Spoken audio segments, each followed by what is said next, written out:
आज हम लोग प्राचीन भारत के इतिहास के बारे में जानते हैं। इतिहास होता क्या है? तो इतिहास कहने का मतलब है अतीत में घटित घटनाओं का विवरण, जो पहले घटना घट गई है उसका विवरण।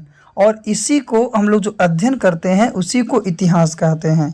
यानी कि अतीत का अध्ययन इतिहास कहलाता है।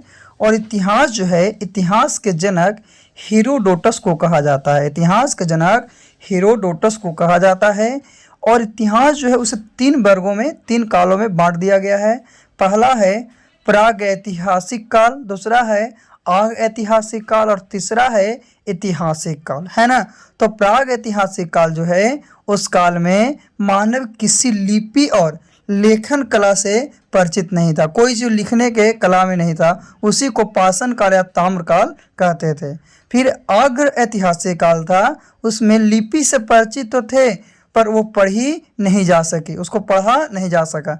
इसके बारे में हम लोग को हड़प्पा या सिंधु सभ्यता में पढ़ना है। और ऐतिहासिक काल तो मानव किसी न किसी लिपि से परिचित था और वह पढ़ी भी जा सकती थी। तो प्राचीन काल, मध्यकालीन या आधुनिक काल में हुआ था।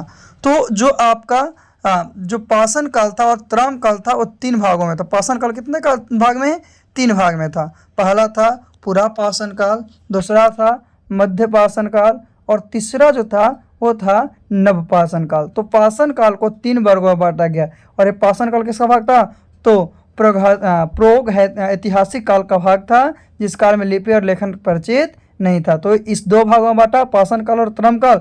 तो पाषाण काल जो है उसको 3 भाग था, पुरा पाषाण काल, मध्य पाषाण काल और नव्य पाषाण काल। तो अभी हम लोग एक एक करके इस सभी के बारे में जानकारी प्राप्त करेंगे कि कौन से इतिहास में हम लोग को कौन से काल में क्या क्या हुआ था, कैसे कैसे हम लोगों का काल धीरे धीरे अग्रसर हुआ, आगे की ओर बढ़ा और कहाँ से कहाँ तक अभी हम लोग कौन से काल में पहुँच गए हैं, है ना। तो ये सब इतिहास से ही पता चलता है, जो बीती हुई बातों को हम लोग को बतलाता है। चलिए आगे चलते हैं। तो सबसे पहले प्रागैतिहासिक काल की बात करते हैं। तो इस काल में मानव किसी लिपि से परिचित नहीं था। इसमें कोई लिपि से के बारे में किसी को जानकारी नहीं थी। इस काल की जानकारी हमें केवल अवशेषों से मिलती है। किससे? अवशेषों से मिलती है। और अध्ययन की दृष्टि से इसे 2 खंडों में बांट दिया गया है, जिसमें पहला है पाषाण काल और दूसरा है ताम्रकाल। तो पाषाण काल क्या है? तो भारत में सर्वप्रथम 1863 ईस्वी में रॉबर्ट ब्रूसफुट ने पाषाण कालीन सभ्यता की खोज की थी। किसकी? पाषाण काल सभ्यता की खोज 1863 में रॉबर्ट ब्रूसफुट ने की थी। और भारतीय पुरातत्व के पिता किसे कहा जाता है? तो भारतीय पुरातत्व के पिता को हम लोग क्या कहते हैं? सर अलेक्जेंडर कनिंघम को कहा जाता है। तो अध्ययन की दृष्टि से पाषाण काल को आगे 3 भागों में बांट दिया गया। किसने भागों में? अध्ययन के लिए पाषाण काल को भी 3 भागों में बांट दिया। पहला पुरा पाषाण काल, दूसरा मध्य पाषाण काल और तीसरा नव्य पाषाण काल। तो इस तरह से सभी काल को एक दूसरे से बांटा गया ताकि हम लोग सही ढंग से अध्ययन कर सकें। तो सबसे पहले हम लोग पुरा पाषाण काल की बात करते हैं। तो यह इतिहास जो है सबसे पहले प्रारंभिक समय था। इसकी काल अवधि 20 लाख पूर्व से 12,000 ईस्वी पूर्व मानी जाती है। जो पूरा पाषाण काल है वो 20 लाख ईस्वी पूर्व से 12,000 ईस्वी पूर्व मानी जाती है। और इसी समय मानव को आदि मानव कहा जाता था। उसी समय मानव को आदि मानव कहा जाता था। इसमें क्या क्या था? तो इस काल में मानव का जीवन अस्थिर था। शिकार करके वह भोजन को ग्रहण करता था। इस समय का मानव जो था खाना बदोश था। क्या था? खाना बदोश था। इस समय मानव की सबसे बड़ी उपलब्धि आग की खोज हुई थी। आग की खोज की गई थी। इस समय मानव पत्थर के बड़े बड़े औजारों का इस्तेमाल शिकार करने के लिए करता था। यानी बड़े बड़े पत्थर, मानव जो था पत्थर के बड़े बड़े औजार का इस्तेमाल शिकार करने के लिए करता था।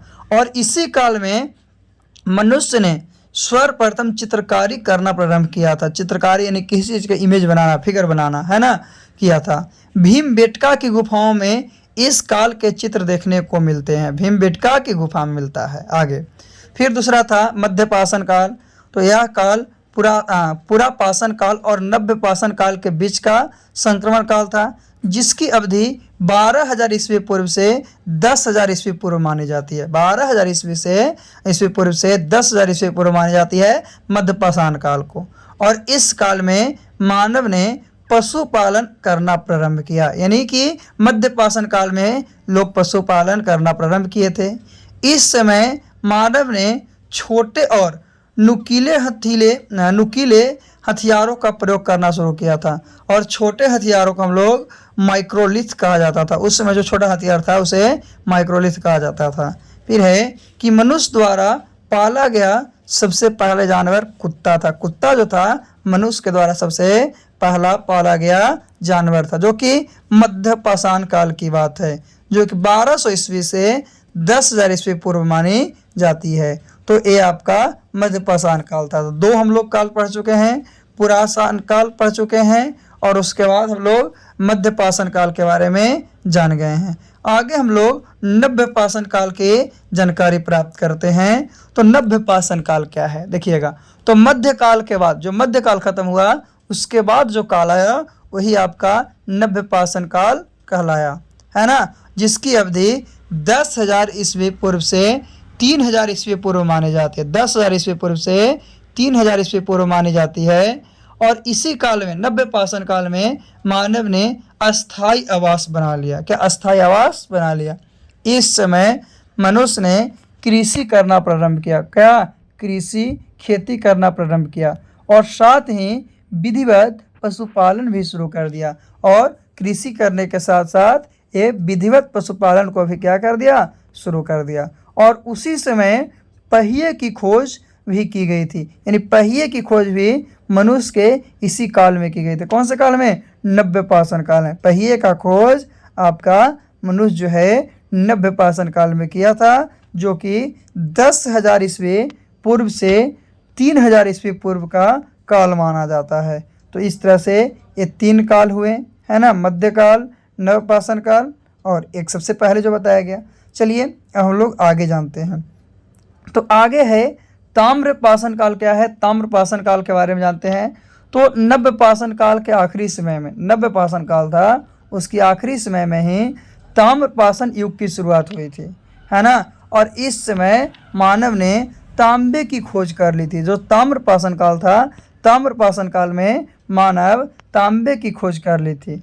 और इसी काल में मनुष्यों ने पत्थर के साथ क्या किया कि तांबे के उपकरण का उपयोग करना शुरू कर दिया था। यानी पत्थर के साथ साथ तांबे के उपकरण था उसका भी ये उपयोग करना चालू कर दिया था। कौन से काल की बात है? तो ये जो है ताम्रपाषाण काल की बात है। हम लोग आधुनिक इतिहास के बारे में पढ़ रहे हैं कि क्या है और क्या नहीं। ऐसे हम लोग और भी बहुत चीज़ पढ़े इतिहास के बारे में। इतिहास का जनक किसमें हम लोग किसका अध्ययन करते हैं, वो सब के बारे में। तो अभी हम लोग 4 काल के बारे में पढ़ चुके हैं। तो याद रखना है कि तांबे की खोज मनुष्य के ताम्रपाषाण काल की खोज है, और इसी समय मनुष्य ने पत्थरों के साथ तांबे के उपकरण का भी उपयोग करना शुरू कर दिया था, है ना। चलिए, तो ये था आपका आज का काल। आगे हम लोग कुछ महत्वपूर्ण तथ्य को जानते हैं। तो महत्वपूर्ण तथ्य में सबसे पहले मनुष्य ने कौन सा पालतू जानवर पाला था?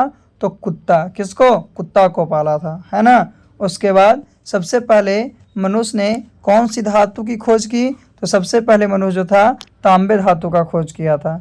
उसके बाद सबसे पहले मनुष्य ने किसकी खेती की थी?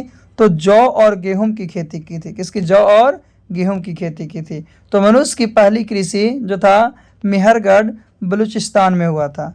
फिर है बुरजहोम जो कश्मीर में पड़ता है। यहाँ पर मनुष्य जमीन के अंदर गड्ढा बनाकर रहते थे, और यहाँ पर मनुष्य के साथ कुत्ते को दफनाए जाने का भी प्रमाण मिला कि यहाँ पे कुत्ते को भी दफनाया जाता था।